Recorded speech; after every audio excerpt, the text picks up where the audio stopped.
ليالي رمضان برنامج رمضاني كان للمجلس البلدي لمدينة العيون فرصة تنظيمه والسهر على تتبع سيرورة نجاح مراحله، وذلك في إطار شراكة بينه وبين جهة العيون الساقية الحمراء والمجلس الإقليمي لنفس الجهة.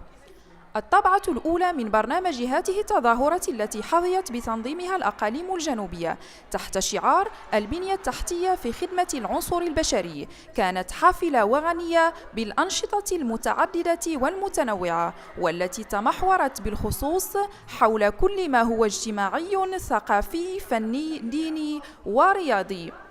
وفي سياق ما هو رياضي، مقابلات مسابقات وبطولات رياضية بالقاعة المغطاة الجديدة المتواجدة بشارع الحزام حي المطار، استقينا لكم من بينها مقابلة كرة السلة للأشخاص ذوي الاحتياجات الخاصة. ونشكر ليالي رمضان التي أتاحت الفرصة لهذه الفئة من المجتمع لإبراز كفاءاتها وخصوصا في الميدان الرياضي.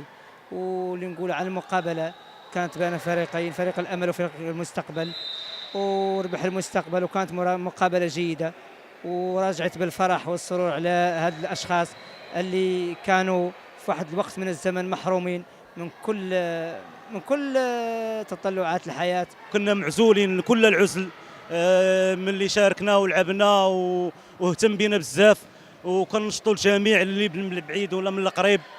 حضور جماهيري حج من كل حدب وصوب وجهة المركبات الرياضية لمتابعة أطوار هذه المقابلات، والذي لا يزال في انتظاره طيلة الليالي المتبقية من هذا الشهر الفضيل.